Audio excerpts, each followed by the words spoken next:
Baik, dalam 30 menit saya ingin mencoba menyampaikan materi yang diminta kepada saya, di mana judulnya itu ada tanggung jawab ilmiah dan etika.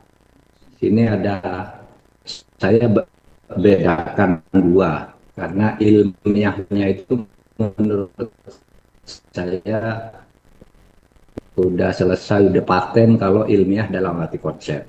Ikut implementasi kemudian, bukan lagi soal pengaturan. Oleh sebab itu, materi saya ini akan mulai dulu dari bagaimana ilmiahnya itu berkembang dari waktu ke waktu sampai menjadi bangunan ilmu perundang-undangan seperti yang ada sekarang.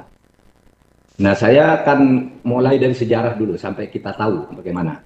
Bapak Ibu sekalian, bahwa hukum perundang-undangan di Indonesia itu relatif baru ya. Untuk Indonesia, baru. Karena dulu tertib tata hukum kita rancu, kacau. Gitu. Dulu berlakunya tata hukum di awal kemerdekaan itu hanya berdasar pasal 2 aturan peralihan Undang-Undang Dasar 1945 yang menyatakan semua lembaga atau badan atau peraturan yang ada berlaku sampai ada yang baru menurut Undang-Undang Dasar. Nah, yang baru ini tidak ada. Sehingga pada waktu itu ilmu perundang-undangan itu berpedoman pada yang berlaku di Belanda, tapi sebenarnya tidak cocok untuk Indonesia. Misalnya begini, ada tata urutan perundang-undangan. Terdiri dari WET, WET itu undang-undang, lalu AMVB, Algemene Maatregel van Bestuur itu peraturan pemerintah, undang-undang, lalu ordonansi itu peraturan daerah, peraturan daerah jajahan Hindia Belanda yang dibuat oleh Volksraad dan Gubernur Jenderal Hindia Belanda. Lalu ada RV, Rekening Verordening, itu semacam keputusan kepala daerah. Jadi kacau seperti itu pada waktu itu, tidak jelas. Oleh sebab itu nanti kita lihat produknya. Dulu tidak ada ilmu perundang-undangan yang diciptakan di Indonesia sendiri. Tapi kita tidak ingin menyalahkan bahwa yang dulu bodoh, yang dulu jelek itu enggak. Pada waktu itu harus dimaklumi dan diapresiasi. Karena waktu itu suasana baru merdeka, revolusi, kita hanya berpedoman pasal 2 aturan peralihan. Sehingga yang dulu itu pun bagus karena bisa mengeluarkan aturan-aturan, cuma tidak sesuai dengan ilmu perundang-undangan. Berikutnya, halaman berikutnya adalah ini kerancuan kita lihat. Jadi pada waktu itu dibuat berbagai jenis aturan yang tidak ada hierarkinya. Ada yang namanya undang-undang.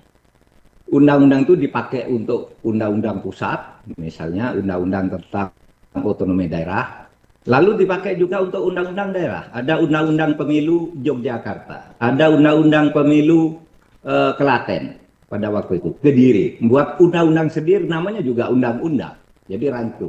Lalu ada maklumat wakil presiden, ada maklumat pemerintah. Ada undang-undang darurat. Itu tidak jelas. Kalau diterapkan ke empat tingkatan aturan perundang-undangan menurut peninggalan Belanda itu tidak ada tempatnya semuanya itu, tapi jalan.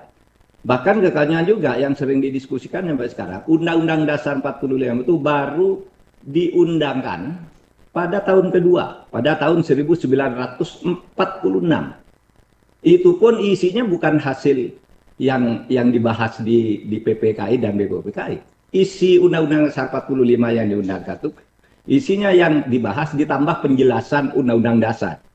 Yang kemudian otomatis dianggap satu paket, padahal itu tidak pernah dibahas. Menurut sumber, itu dibuat sendiri oleh Pak Supomo sebagai penjelasan, tapi dilampirkan ketika dimasukkan ke lembaran negara. Nah, disitulah pada tahun 1950, pemerintah mengeluarkan Undang-Undang Nomor 2 yang agak sedikit menjelaskan, meskipun ini tidak menyelesaikan kekacauan itu, yaitu adanya ketentuan tentang harus adanya lembaran negara dan berita negara, di mana lembaran negara itu memuat semua undang-undang, sedangkan berita negara memuat peraturan pemerintah. Nah, lembaran negara itu memuat semua undang-undang dan peraturan pemerintah, berita negara itu memuat selain itu. Nah, itu aja aturan yang pernah ada di zaman yang 59 nanti kita lihat berikutnya. pada era demokrasi terpimpin. Berikutnya, slide-nya. Jadi dimulai dengan dekret Presiden 5 Juli tahun 1959. Itu kok enggak bergerak anunya? Ke halaman 4. Siapa? Dari sana ya? Tidak bergerak. Dimulai dari dekret Presiden 5 Juli 1959, di mana Presiden kemudian waktu itu membuat satu perubahan undang-undang dasar dengan membubarkan konstituante, mencabut berlakunya undang-undang dasar, yang itu lalu diperdebatkan. Meskipun tentu saja itu bisa ada alasannya, karena alasan Bung Karno waktu itu mengeluarkan dekret itu ke negara darurat, karena dalilnya itu salus populi suprema lex, keselamatan rakyat itu lebih tinggi kedudukannya dari undang-undang dasar, kira-kira begitu. Tapi isinya juga dipersoalkan, ya. Isinya juga dipersoalkan. Itu tayangannya tidak muncul, Bu Arum. Nah, saudara, pada zaman demokrasi terpimpin ini, pada sesudah dekret, juga banyak terjadi kekacauan di bidang perundang-undangan. Misalnya pada waktu ada Perpres, penetapan presiden. Penetapan presiden itu sama dengan undang-undang. Tetapi apa? Penetapan presiden itu dibuat sepihak oleh Bung Karno. Tapi isinya langsung berlaku sebagai undang-undang. Misalnya, Perpres nomor 11 tahun 63 tentang tindak pidana subversif. Itu undang-undang isinya. Tapi tidak lewat DPR. Buat sendiri, Bung Karno. 65 misalnya ya. Perpres nomor masalah penodaan agama. Nah, karena Perpresnya isinya sama dengan undang-undang, maka di era Orde Baru itu ditingkatkan menjadi undang-undang melalui nomor 5, Undang-Undang 5 tahun 69. Nah, Perpresnya juga ada kekacauannya. Ada undang-undang namanya dibuat oleh Presiden Soekarno bersama DPR, itu ada. Tapi ada Perpres yang sama dengan undang-undang. Bung Karno membuat sendiri tapi dibantu oleh sebuah Dewan Nasional yang kemudian bernama Dewan Pertimbangan Agung itu. Nah, dari sini terjadi kekacauan-kekacauan sehingga hukum dibuat secara sepihak di era demokrasi terpimpin itu juga isinya kacau karena mempercampurkan antara peraturan dan keputusan. Jadi Perpres itu seharusnya kalau memang undang-undang maka dia hanya memuat rilis umum abstrak, tapi dia memuat juga keputusan pembubaran ini, pembubaran itu pakai Perpres juga. Harusnya kan cukup dengan Kepres. Jadi di situ terjadi masalah perundang-undangan kita tidak tertata. Sehingga saya katakan kita dulu memang belum punya ilmu perundang-undangan. Nah, halaman berikutnya di era Orde Baru. Bapak Ibu sekalian, Orde Baru kemudian menyadari ini. Kekacauan yang terjadi di masa-masa sebelumnya itu karena tata peraturan kita itu kacau balau. Tidak jelas mana yang lebih tinggi antara maklumat dengan undang-undang, maklumat pemerintah dengan maklumat wakil presiden, Perpres dengan undang-undang, itu tidak jelas. Sehingga Orde Baru mulai menata, kita harus membuat tata baru. Maka keluarlah TAP MPRS nomor 20 tahun 66 dengan menggunakan Stufenbo teori hukum berjenjang. Nah, menurut saya TAP MPRS nomor 20 tahun 66 inilah yang menjadi titik tolak atau menjadi tonggak baru pembangunan ilmu perundang-undangan di Indonesia. Ya. Nah, di sini kemudian disebut begini. Ya, waktu itu DPR GR mengusulkan tanggal 9 Juni, nih tolong agar negara tertib, saya usul buat memorandum. Isinya 3. 1 tentang sumber tertib hukum, Pancasila sebagai sumber segala sumber hukum. 2 tentang tata urutan peraturan perundangan. Lalu yang ketiga, skema susunan kekuasaan pemerintah negara. Nah, yang diterima oleh TAP MPRS itu jelas, hanya menerima 2 dari memorandum itu, yaitu Pancasila sebagai sumber tertib hukum, sumber dari segala sumber hukum, dan tata urutan perundang-undangan yang berjenjang. jenjangnya itu kan kita tahu sejak itu undang-undang peraturan perundang-undangan itu ada agar tertib. Satu, sumber utamanya Pancasila, lalu peraturan perundang-undangannya ada 6 nih. Satu, undang-undang dasar yang tertinggi, undang strip perpu. Yang keempat, peraturan pemerintah. Yang kelima, keputusan presiden. Ini masih masuk nih. Base kicking ini tidak benar seharusnya ya. Bisa masuk. Lalu ada peraturan pelaksanaan lainnya. Nah, pada saat itu, di era 66 sampai 98 itu, masih slide sebelumnya, belum masuk ke situ, sudah mulai masuk pemikiran tentang judicial review. Ya. Di judicial review itu, dia ingin mengatakan gini, agar undang-undang itu tertib, harus ada dong pagarnya. Apa? Judicial review harus dihidupkan di dalam ilmu perundang-undangan kita. Apa itu? Yaitu, kalau pembentuk peraturan perundang-undangan salah, harus bisa ada lembaga peradilan yang membenarkan. Maka sejak itu muncul judicial review, tetapi tidak implementatif. Itu baru dimuat Undang-Undang Nomor 14 tahun 70, dimuat TAP MPR Nomor 673 dan Nomor 3 tahun 78. Judicial review itu, tapi tidak pernah bisa dilaksanakan karena memang dibuat ambigu gitu. Kemudian sejak itu, sejak KPMPS 2066 itu, kemudian sudah mulai muncul karya ilmiah. Ilmu perundang-undangan menjadi sebuah ilmu yang menjadi mata kuliah sendiri, sesudah itu namanya mata kuliah Tata Hukum Indonesia. Yang intinya itu TAP MPRS nomor 20 tahun 66.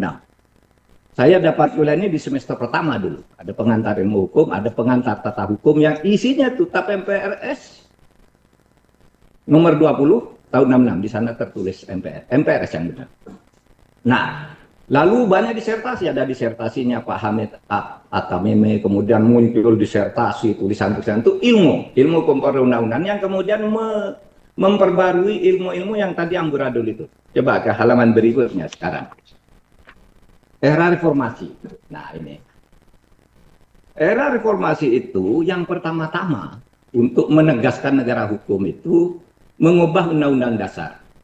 Ini yang terkait dengan ilmu perundang-undangan. Pertama, ada penegasan bahwa Indonesia itu adalah negara hukum. Ya, ada negara hukum. Itu masuk ke dalam pasal 1 ayat 3 dan penjelasan yang tadinya itu tadinya diduga hanya dibuat oleh Pak Supomo, tidak pernah dibahas oleh para pendiri negara, penjelasan itu dihapus. Penjelasan itu ditiadakan di dalam Undang-Undang Dasar sekarang. Kemudian yang kedua, isi pokoknya itu ada pengujian yudisial. Di dalam kekuasaan kehakiman dimasukkan agar perundang-undangan berjalan baik harus ada judicial review. Apa itu? Kalau undang-undang itu MK, kalau peraturan perundang-undangan di bawah undang-undang itu yang menguji Mahkamah Agung, seperti peraturan KPU dan sebagainya itu diuji oleh Mahkamah Agung. Lalu diatur juga hubungan kelembagaan negaraan di tingkat pusat itu bersifat horizontal fungsional, artinya sejajar. Kalau dulu MPR lebih tinggi, sekarang diturunkan sehingga menjadi sejajar dengan DPR dan DPD, sejajar dengan Presiden, sejajar dengan MK, sejajar dengan MA, sejajar dengan BPK. Jadi dari tadinya panca as politika, 5 poros kekuasaan, menjadi ya hasta as politika. Jadi 7 yang dianggap sejajar gitu. Bukan trias politika. Tidak pernah kita menganut trias politika itu. Oleh sebab itu kalau ilmu politik selalu menggugat, kita kok tidak ikut trias politika, sebenarnya tidak pernah ikut kita sejak awal. Dulunya itu kita menganut panca as politika. Legislatif, eksekutif, yudikatif, auditif, dan konsultatif. Itu 5. Dulu yang sejajar di tingkat pusat. Nah, dari sini kemudian, karena terjadi perubahan konstitusi, maka ilmu perundang-undangan kita berkembang jauh lebih baik. Apa? Yaitu lahir Undang-Undang Nomor 10 tahun 2024 tentang pembentukan peraturan perundangan, yang di sini jelas kemudian memisahkan antara base kicking dan reclaim. Sehingga tidak ada lagi dalam peraturan perundangan itu kepres. Nggak boleh. Impres. Nggak boleh. Karena itu basic keputusan Kebijakan negara yang sifatnya constitutional recalling itu mengatur yang bersifat umum.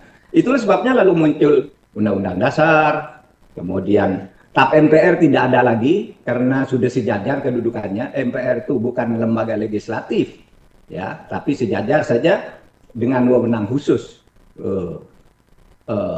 Sehingga TAP MPR itu dikeluarkan dari tata urutan perundang-undangan. Kemudian di sini mulai memperkenalkan prolegnas. Prolegnas ini bingkai keilmuan. Untuk apa sih prolegnas? Prolegnas itu adalah potret politik hukum. Prolegnas itu potret. Kalau Anda ingin tahu politik hukum kita mau kemana, itu lihat prolegnas. Ada semua. Oh, hukum kita tahun depan ini, tahun berikutnya ini, tahun berikutnya itu. Diatur. Sekaligus prolegnas ini pagar. Pagar apa? Agar orang tidak suka-suka membuat undang-undang. Karena dulu kalau orang calon legislatif kampanye, saya membuat undang-undang ini. Calon menteri kampanye, saya membuat undang-undang ini. Padahal sudah ada. Hanya namanya ada beda. Maka dibuat prolegnas yang sudah harus ada urgensinya. Apa sih kok mau masuk ini? Kenapa kok ini? Nah, di sini Undang-Undang 10 tahun 2024. Tahun 2004 ya, keliru tuh ketiknya. 2004, saya keliru ketik. Itu belum memperkenalkan apa yang disebut naskah akademik.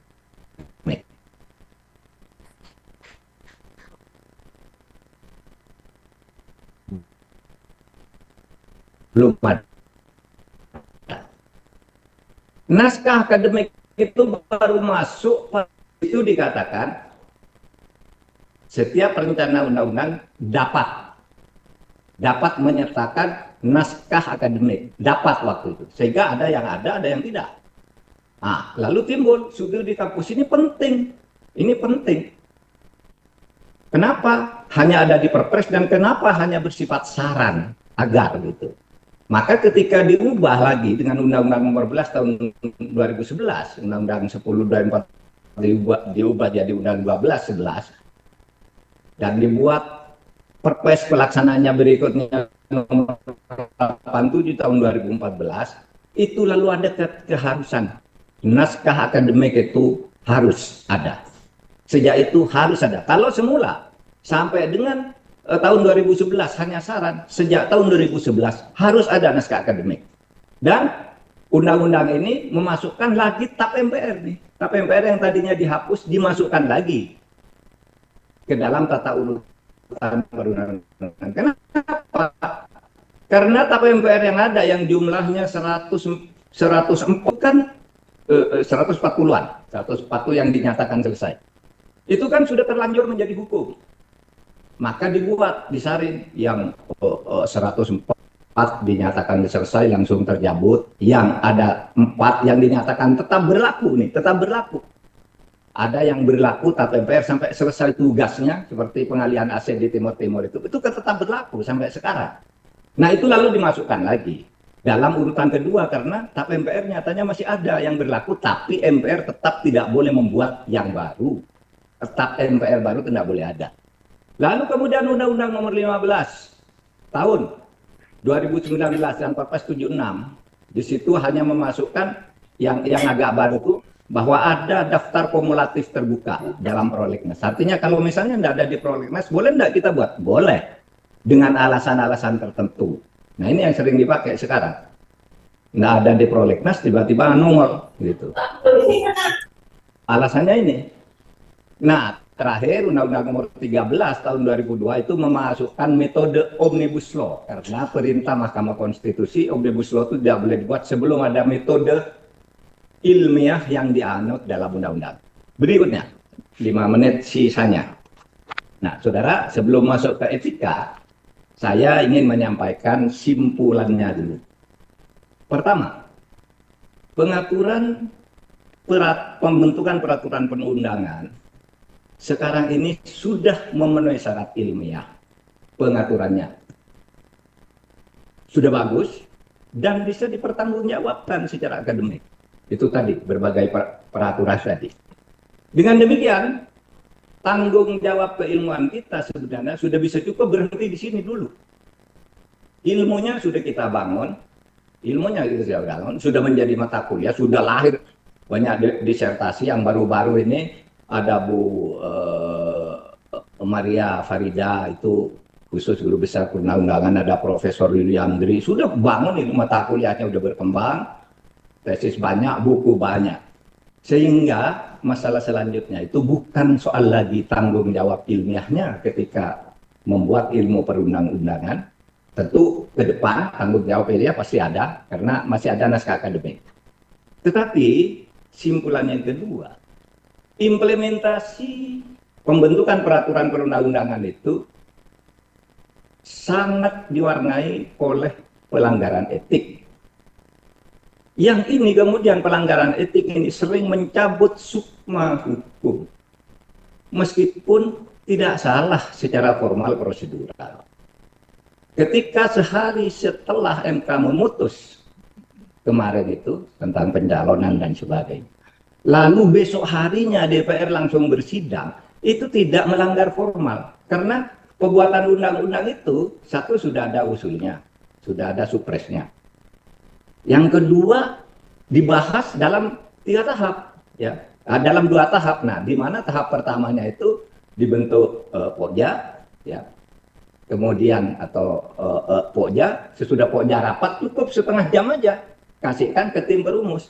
Kasihan tim perumus 2 jam saja, nanti malamnya disahkan lagi di panitia kerja, panja namanya. Lalu hari ini disahkan di DPR. Itu tidak melanggar formal prosedural. Itu sah kalau itu dilakukan dari sudut prosedurnya. Meskipun substansinya nanti akan terjadi perang baru ini. Baik, halaman terakhir sekarang. Saya bicara pelanggaran etik. Tadi yang sudah disampaikan oleh Bu Maria, saya berikan contoh pengalaman saya. Pengalaman saya baik sebagai hakim MK ketika menguji sebuah undang-undang, baik sebagai mantan anggota DPR, baik sebagai Menko Polhukam yang pernah memproses sebuah undang-undang. Saya punya pengalaman hal-hal begini, ada 6. Satu, banyak undang-undang dibuat secara sah dan formal prosedural, tapi cacat ketik. Sehingga fungsi prolegnas dan naskah akademik itu seringkali diabaikan. Nggak ada gunanya tuh prolegnas. Orang tidak ada, lalu tiba-tiba ini masuk dalam kumulatif terbuka. Nggak ada di prolegnas, padahal politik hukumnya itu ada di prolegnas. Dan tidak pakai naskah akademik juga. Gitu. Yang kedua, ada political trade-off, perdagangan politik. Isu tukar-menukar kepentingan. Ayo kita buat undang-undang ini, kamu dapat ini di pasal ini, kamu dapat ini di pasal ini, kamu harus menghambat itu yang sedang terjadi melalui undang-undang ini, dan melalui koersi, tekanan, ancaman, dan penyanderaan. Kalau kamu tidak mau, kubuka kasusmu. Kalau kamu mau, kuselamatkan kamu. Itu political trade-off-nya. Apa boleh political trade-off? Boleh. Kenapa tidak boleh? Karena politik memang begitu. Tetapi jangan sampai melanggar etik dan moral yang itu merupakan sukma hukum. Yang kedua, ini sering gitu, bapak-bapak ini, saya, Bu Tuti, Pak, dan semuanya diundang untuk RDP ke DPR, tapi sesudah ngomong itu enggak ada yang ditampung. Bahkan ketika kita ngeyel, "Loh, Bapak enggak usah begitu. Bapak kan ilmuwan, sedangkan kami yang menentukan di sini. Apapun kata ilmu yang Bapak sampaikan, kami yang memutuskan di sini." Sehingga RDP pakat dan sebagainya itu lalu sama sekali menjadi tidak etis. Orang yang diundang untuk bicara malah dimaki-maki. Katanya ilmunya salah. Padahal dia hanya mengundang untuk RDP, rapat dengar pendapat. Ini yang benar terjadi. Yang terjadi juga ada ego sektoral, ya, dan ambisi membuat legacy. Menteri, wah kalau saya ini harus ada undang-undang ini. Lalu pinjam tangan, menitip agar sebuah naskah akademik itu yang sudah ditolak di tingkat eksekutif dititipkan ke 13 anggota DPR. Saya pernah memimpin balik dulu. Ada 13 orang ngajukan rancangan undang-undang. Karena 13 orang bisa diusulkan oleh anggota DPR, lalu kita proses. Sudah diproses, kita panggil, ayo presentasi naskah akademik. Yang datang siapa? Yang datang dirjen dan semua pejabat eselon 1 di kementerian. Bukan yang buat itu, bukan yang mengusulkan. Lalu saya tanya, kok bisa dirjen, Pak? ini rancangan undang-undang sudah dibuat oleh kementerian, oleh waktu itu departemen, tapi tidak masuk di dalam prolegnas pemerintah. Kami mau titip ke DPR. Jadi yang menjelaskan naskah akademiknya dia, karena tidak masuk di tingkat pemerintah, pemerintah menganggap itu tidak penting gitu, lalu dititip ke DPR. Sehingga anggota DPR yang 13 tidak ngerti apa-apa tentang naskah akademik itu. Ini kan tidak etis sama sekali. Yang kelima, ada rancangan undang-undang yang tiba-tiba muncul tanpa ada naskah akademiknya. Atau seperti kata Bu Maria tadi, ya, ini baru loh. Waktu saya Menko Polhukam loh, ada nih undang-undang tanpa naskah akademik, tiba-tiba muncul nih undang-undang perubahan MK yang akan datang besok nih, yang akan disahkan. Itu bisa untuk memecat hakim-hakim MK yang sekarang ada tuh undang-undang ini kalau sudah disahkan besok. Bisa. Ini tinggal ketok palu aja. Ada tiba-tiba muncul tanpa naskah akademik, atau ini sesudah undang-undangnya jadi seperti kata Bu Maria, lalu dibuat naskah akademik yang menyesuaikan dengan undang-undang yang sudah jadi itu. Nah, dari mana saya tahu? Ya tahu waktu saya ketua MK, saya tanya mana naskah akademiknya? Pak tidak dibawa, dicari, lalu seperti dipaksa-paksa, disesuaikan dengan undang-undang yang sudah ada.